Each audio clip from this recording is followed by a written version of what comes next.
Commodore fans, are you ready? It's time for another episode of the Vandy 24/7 podcast on the 440 Sports Network. Keep it locked right here for the best Vanderbilt coverage. Whether it's Clark Lee on the gridiron, Mark Byington and Shea Ralph on the hardwood, or Tim Corbin on the diamond, the Vandy 24/7 crew has you covered. If you haven't subscribed yet, please do. Also, like this video and subscribe to the YouTube channel. That's free and easy to do. Follow the crew on Twitter, Apple Podcast, and Spotify for podcast episodes. Lastly, if you're interested in sponsoring the show, email Chris Lee at chrislee70@gmail.com. And now, pull up a chair. It's time for another episode of the Vandy 24/7 podcast. Welcome back to the Vandy 24/7 podcast. Alongside Joey Dwyer, I'm Billy Derrick here on the 440 Sports Network. Vanderbilt loses to Alabama in Tuscaloosa, 103-87. All of our basketball coverage brought to you by the Wash House. Are you dreading laundry day? Is it stealing time to do the things that you truly enjoy? Well, let the laundry professionals at the Wash House take care of that for you. They've got 2 convenient locations in Nashville. Just drop off your dirty laundry and their professional attendants can give you back the one thing you can never have enough of, your time. Within 24 hours, you can pick up your nicely folded, fresh, and clean laundry ready to be put away. Log on to washhouseclean.com or stop in today and get your time back. And with Joey Dwyer, he is courtside there in T-Town at Coleman Coliseum, where Vanderbilt loses 103-87. And I love this first comment from McLean. It's going to be a minute. Nate Oates caught Joey in the tunnel and is trying to explain to him all the ways he felt screwed by the refs. That was a little bit of a ref show at times tonight, I will admit. But Joey, it was a sign of the times. That's what I'll say. It's a sign of the times for where Vanderbilt is at. I mean, Alabama had 3 players with over 20 points. Aiden Holloway was terrific. He was 6 of 6 from the field in the first half. So in Alabama's length, I mean, it's a better team, but matchup-wise, Vanderbilt did not particularly match up. But what I will say, Joey, is Vanderbilt didn't lose by 57. So, I mean, I don't think there was any hibachi involved here in this game. But you look at it, you lose by 16, could have been a lot worse, right? Could have been a lot worse. But the other side of the coin is there's a few, maybe even more than a few, maybe even several other SEC teams that like to play the way Alabama plays. So Vanderbilt's going to have to figure some things out quickly. But just to start here, your initial reaction to what you witnessed tonight there in Alabama. The whole time I was watching it, the only thing I could really think was, man, Alabama and Vanderbilt run pretty similar stuff. They kind of have the same goal offensively. But Alabama's in year 5, Vanderbilt's in year 1. And that's not to say that Vanderbilt should be expecting to beat Alabama in year 5, especially if they're this good. But I look at it and say, man, Alabama has no weak links. They have depth, they have length, they have size. And Vanderbilt just doesn't seem to have all those things at this point. I think that looked like a year 5 versus a year 1 roster. And bigger than all, I think everyone on Alabama knows exactly what their role is. They know exactly what they're going to do. And every time there was a possession where Alabama was swinging it around the perimeter and getting an open shot in transition, I was just waiting for it to come for Vanderbilt. And then when you're watching Vanderbilt in transition, it's a 3-on-1 and Jason Edwards takes it up on Aiden Holloway and gets blocked, or MJ Collins tries to do too much like he did a couple of games ago against South Carolina and bounces it off the back of the rim. It just feels like Vanderbilt is heading in the direction of being a team like Alabama, but Alabama knows who it is, and Alabama at this point is better than Vanderbilt. I thought Vanderbilt's shooting was good enough to keep it in the game with most teams, but like Mark Byington said, you can't miss as many layups as Vanderbilt did tonight. They went 6 of 24. Billy, I think you saw my tweet where Mark Byington had a visible reaction to me telling him that they went 6 of 24 on layups, and you just can't do that, and you can't make any mistakes against this Alabama team. That was something that Mark Byington harped on post-game. Can't make any mistakes against them, and Vanderbilt made too many of them. That costs at the game. It's not a game to where it changes the outlook of the season for Vanderbilt. You knew it was going to be tough to come in and beat this team or even compete with this team in this place, but Vanderbilt didn't put up a great showing, trailed from the 10:21 mark of the first half by double digits on to the, 2:54 mark of the second half. It was a double-digit game. Vanderbilt got it close and still lost by a pretty significant margin. So a lot of work to go for Mark Byington and his team. And he said it today even. He wanted to see what they could do in an environment like this against a team like this. And he learned that they are not quite there yet. They have a lot of things they need to improve. So Vanderbilt will have to get back to the drawing board and see if they can do this against some other teams in year 5. Because when you're looking at the same style and the same team that's more talented, it's pretty tough to beat them. I don't know about you, Joe, but it felt like at times, several times in this game, the 5 that Vanderbilt had on the floor just were out-athleted at almost every position. Mm-hmm. Like, Grant Huffman in there, and Huffman finally looked, I say human, but looked very different than what we saw. Had a turnover or 2 there. Vanderbilt was just uncomfortable the entire game. The officiating, I will say, was bad at times on both sides. But Nate Oates was not happy for a lot of that game. Neither was Mark Byington. Alabama, the free throw total here was just ridiculous. Alabama shot, 34 free throws. They only made 23 of them. So, this game could have been worse. And honestly, Joe, if you would have told me Vanderbilt scored 87 tonight before the game, I would have told you they were in the game. Now, Alabama's scored 100 points before, but, it's hard to get 100 points. Whether you're, especially when you're playing an SEC team, they have now scored 100-plus points in 3 of 6 SEC games, which is unbelievable. But the fouls, there was really no rhythm to this game, and I think that hurt Vanderbilt as well. They're a rhythm team, and Alabama got them out of their rhythm. And Alabama's length, they've got 3 6-footers that hang out, beyond the 3-point line and can shoot, but can also put the ball on the floor. Diabate was freakish tonight. Sears did what Sears does. Vanderbilt had no answer for Aiden Holloway. Holloway, that's the difference to me, Joey. In Phylon had a tough night, but those are the guys Alabama has. Vanderbilt has an MJ Collins, who these aren't bad players, but Huffman, Collins, and Tanner compared to Phylon, Holloway, and who's their other guard? Their guards are Youngblood. He hit a huge 3. That 3 from Youngblood was massive, but 4 minutes in the game, 9 fouls were called. So this was a weird game. Vanderbilt got up to a 7-2 lead, but no, that lead was not safe. And even late when Vanderbilt cut it to, did they cut it? I know they cut it to 10. Did they cut it to 8 at one point? Yeah, I think so. Even that was lightning quick. And then a minute later, Alabama's up 15 or 16. They re-extend their lead. So as close as Vanderbilt got, it still felt like they were down 8. It felt like they were down 18 still. Alabama and their danger. They do, and you're right. They do exactly what Vanderbilt wants to do.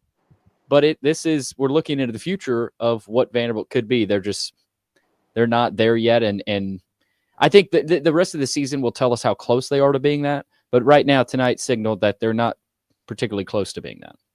And I also didn't think that Vanderbilt played that poorly down the stretch. And Yeah. they still lost by that much, right? So that tells you kind of the gap between these teams. The talent gap, I think, is certainly something to note. Tyler Nickel shot 5 for 9 from 3. Devin McLaughlin made 2 threes. Jason Edwards made 8 field goals. I just think that they are a bit off in terms of the talent gap still, and that's not a huge surprise. That's not something that we need to be overly critical for with them. They're in year 1. This Alabama team just went to the Final Four, so I'm not super worried about Vanderbilt. I don't think we learned much negative about them tonight.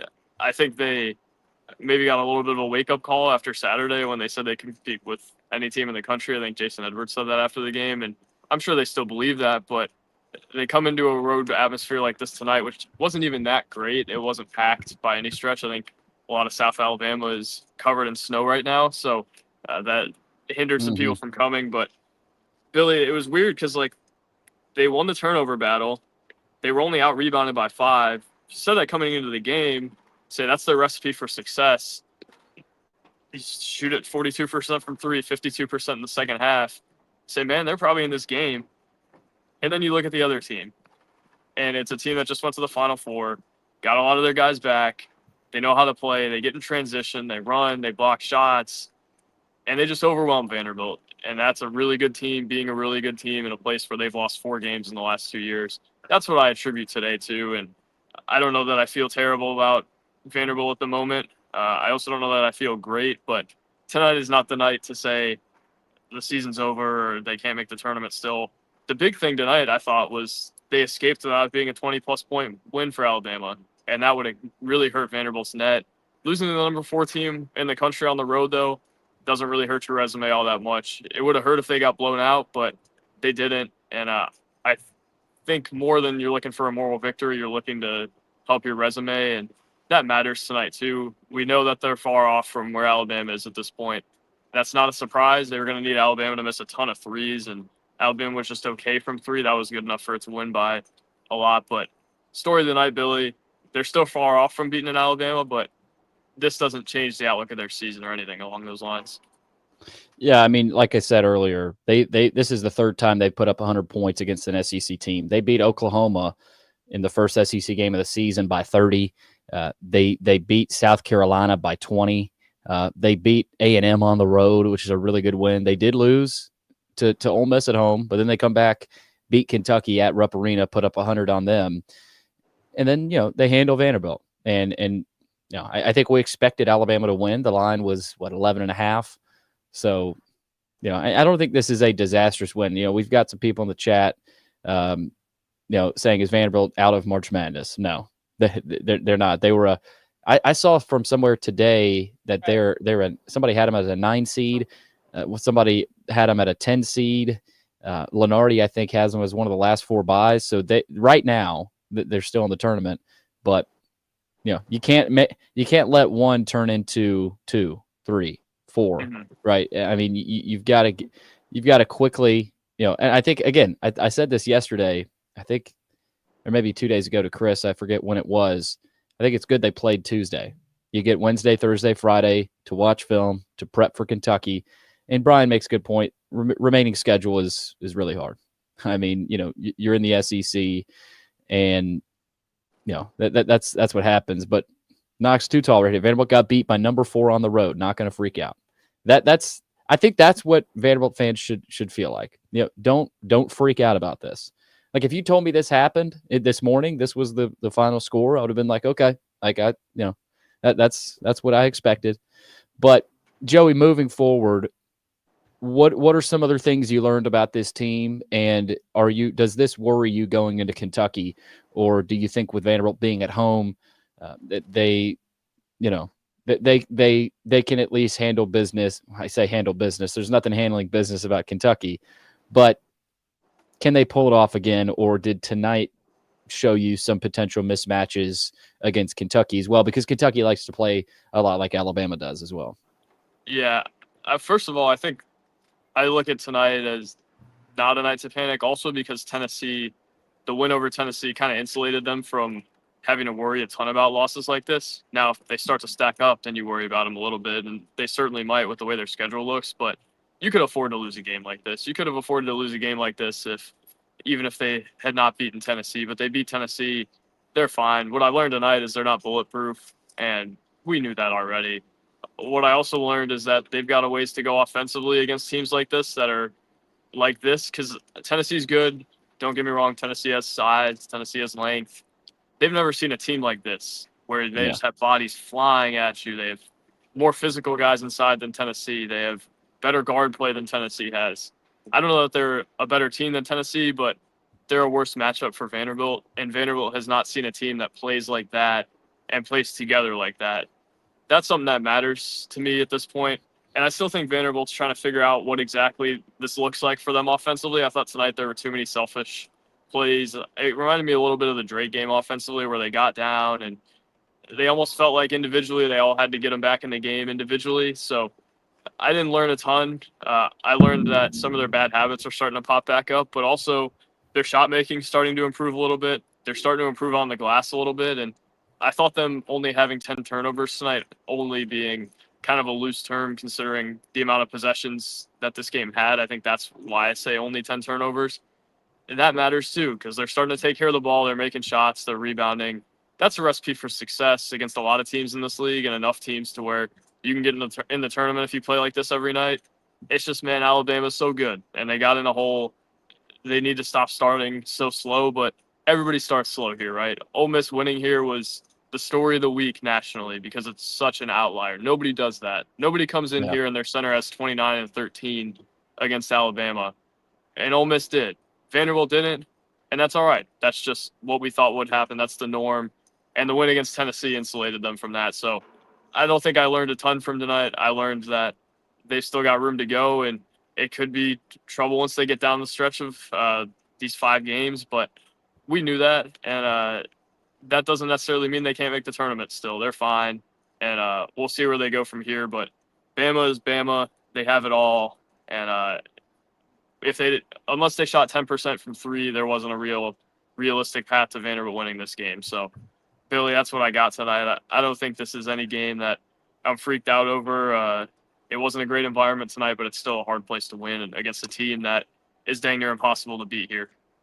Yeah, Vandy falls to 15-4 overall, 3-3 in the SEC. Shout out to Tyler Nickel, hit some huge shots tonight. Again, didn't matter, but he did have 5 threes. One of his better shooting nights, like you said earlier, Joey, before we got on. He had 19. Jason Edwards, again, another quiet 21 points. Not his best night from the field. He was 8 of 20, but hit a couple of threes. Didn't get as many 3-point looks. Nickel got 9 looks. Edwards only had 4.